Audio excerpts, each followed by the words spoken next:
মালতীপুরে প্রচারে তুঙ্গে তরজা। তৃণমূল প্রার্থীকে চিটার কটাক্ষ সিপিআইএম এর মিনারুলে।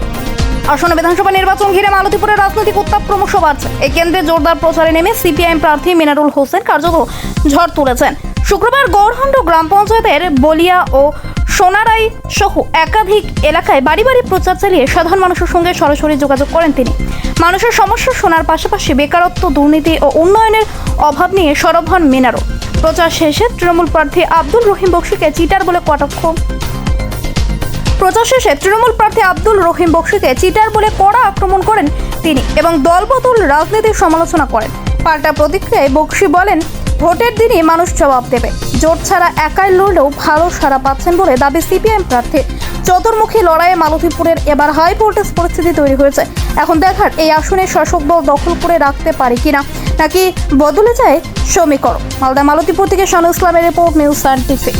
আজকে সোনারাই বলিয়াতে আমাদের বাড়ি বাড়ি যাওয়া জনসংযোগ করা হচ্ছে।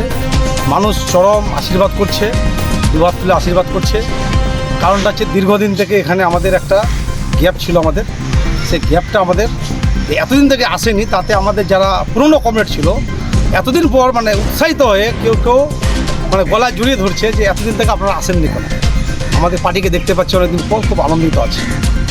এবং মানুষের যেমন আমাদের এখানে একজন আছেন ভাতাটা করে দেয়নি, এই বিভিন্ন সব বলছেন আমাদেরকে যে আমার ভাতাগুলো করে দিয়েন, ব্যবস্থা করে দেন। আমরা মানুষের সঙ্গে আছি, মানুষের সঙ্গে থাকবো। এলাকায় উন্নয়ন হচ্ছে, দিদির যারা ভাইরা আছে তাদের উন্নয়ন হয়েছে, কিন্তু সাধারণ মানুষের তো উন্নয়ন হয়নি। সাধারণ মানুষের আপনারা যদি দেখেন একটু চারিদিকে তাহলে বুঝতে পারবেন যে কী উন্নয়ন হয়েছে। বলছি ওর তো না, উনি তো আর তৃণমূলের আগে ছিলেন না, আগে তো আরএসপি করেছে। মূলত আমরা এই ভোটটা দিয়েছিলাম, তখন তো 1% ভোট নিয়ে এসেছিলো এখানে। তো উনি তো দল বদলু করতে পারেন, একটু চিটার লোক, তো এদিক ওদিক করতে ভালোবাসেন। আবার কোন দিকে যাবেন ওটা আমরা জানি না, কিন্তু গড় বলে ব্যাপার নয়। মানুষ আমরা ভোটটা দিয়েছিলাম তখন, মানুষ আমরা চিনতে ভুল করেছিলাম, এবার আমরা মানুষ চিনতে ভুল করব না। এটা আমরা সোনারাই বলিয়া হয়ে চিতারপুর হয়ে জুগিয়াপাড়া হয়ে আমরা শেষ করব।